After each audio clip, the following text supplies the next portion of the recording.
যখন একজন ব্যক্তি একজন ব্যক্তিকে ভালোবাসে, একজন আরেকজনের মহব্বতে পড়ে যায়, তো আমাদের দুনিয়ার রীতি অনুযায়ী সর্বপ্রথম যখন ভালোবাসার মানুষটাকে পায় না, তো খাবার বন্ধ করে দেয়, অনশন শুরু করে।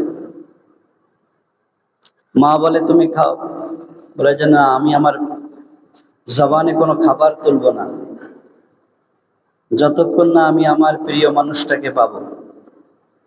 দুনিয়ার রীতি, এটা দুনিয়ার নিয়ম। ছেলে কিংবা মেয়ে যে আসক্ত হয়, সে যখন তার আপনজনকে পায় না বা আপনজন দূরে চলে যায়, কিংবা দুজনের মাঝে যখন দূরত্ব সৃষ্টি করার চেষ্টা করা হয়, তো খাবার বন্ধ করে দেয়, যেন সে তার আপনজনকে ফিরে পায়, যেন দিলটা প্রশান্ত হয়ে যায়। তো দুনিয়ার রীতি দিয়ে আখিরাতকে বোঝা যে আল্লাহ এবং বান্দার মাঝে যখন ভালোবাসা আল্লাহ তৈরি করতে চান, বান্দা আল্লাহ তাআলার আপন হয়ে যাক, আল্লাহ বান্দার আপন হয়ে যান, এটা যখন আল্লাহ তাআলা বান্দার কাছে চান, তো দুনিয়ার রীতি অনুযায়ী আল্লাহ তাআলা বান্দার আগে জবানের খাবারটা তুলে নেন। আর এরই নাম রোজা।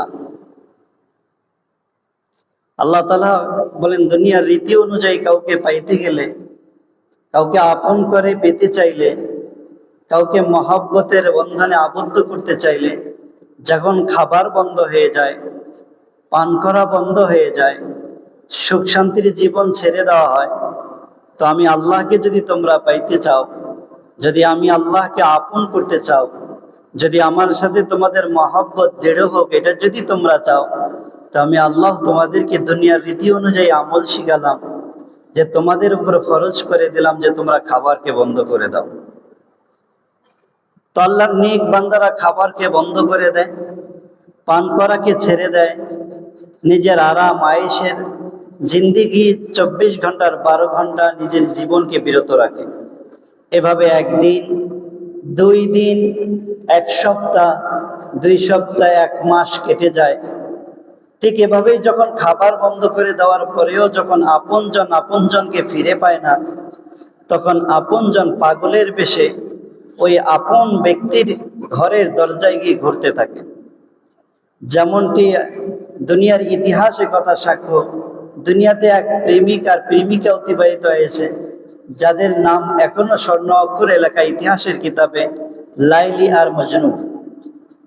লাইলি খাবার বন্ধ হয়ে গেছে, নদীর ঘাটে বসে থাকতো, দীর্ঘ সময় পানিও পান করতো না, চেহারাও শুকিয়ে গিয়েছিল।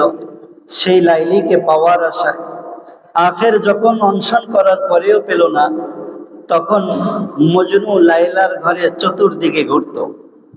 তো সবাই চিৎকার দিয়ে বলতো যে তুমি কি পেয়েছো, এই ঘরের পাশে কেন ঘোরো? তখন ওই মজনুন জবাব দিয়েছিল, আমুরু আলা দিয়ারে দিয়ারে লাইলা, আমুরু আলা দিয়ারে দিয়ারে লাইলা, উকাব্বিরু জাল জিদারা ওয়া জাল জিদারা।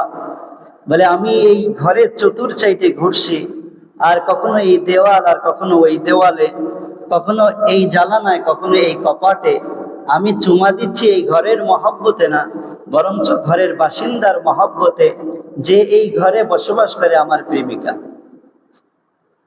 দুনিয়ার রীতি পৃথিবীতে আল্লাহ তাআলা দেখাইলেন, তো আল্লাহ তাআলা বান্দাকে শিখালেন যে বান্দা, যখন রোজা রেখেও আমাকে পেলে না, খাবার ছেড়ে দিয়েও আমার আপন হইতে পারলে না, যখন পানীয় পান করা ছেড়ে দিয়ে যখন আমাকে প্রিয় করতে পারলে না, তো আসো তুমি আমার ঘরের পাশে, তুমি আমার ঘরের চতুর্দিক থেকে ঘুরতে থাকো, তো আমি আল্লাহ তোমার কাছে হয়ে যাব, আমাকে তুমি আপন করে পেয়ে যাবে। তো আল্লাহ তাআলা পাগলের বেশ দিয়েছেন যে না, তুমি কাপড় সেলাইকৃত কাপড় পরে আসতে পারবে না, তুমি রঙিন কাপড় পরে আসতে পারবে না, তুমি সুসজ্জিত হয়ে আসতে পারবে না। পাগল সুষ্ঠ মানুষ কখনো কাউকে পাওয়ার জন্য নিজের জিন্দিগির সৌন্দর্যকে ধরে রাখে না। তো তুমি সব ছেড়ে দাও, পাগলের বেশ নাও, মাথায় কাপড় দিবে না, পায়ে স্যান্ডেল রাখবে না, শরীরে কাপড় সেলাইকৃত রাখতে পারবে না। তুমি পাগলের বেশ নিয়ে আসো দূর থেকে, তুমি কখনো পায়ে হেঁটে আসো কিংবা বাহনে আসো, তুমি ক্লান্তি নিয়ে এসো কিংবা তুমি সুস্থতা নিয়ে আসো, এসে আমার ঘরের চতুর্দিকে ঘুরতে থাকো, কখনো এই দেওয়ালে, কখনো হাজরে আসওয়াদকে, কখনো মাকামে মুলতাজমকে, কখনো সাফা মারওয়াকে, কখনো মিনাতে, কখনো আরাফাতে, কখনো হাজরে আসওয়াদে, কখনো জমরায়, কখনো উকবায়। বলে তুমি আমার এই ঘরগুলো নিদর্শনগুলোতে পাগলের মতো ঘুরতে থাকো, যেমন মজনু পাগলের মতো ঘুরে লাইলাকে পেয়েছিল, তুমিও যদি আমার ঘরে এসে ঘুরতে থাকো পাগলের বেশে, তা আমি আল্লাহকে তুমি পেয়ে যাবে।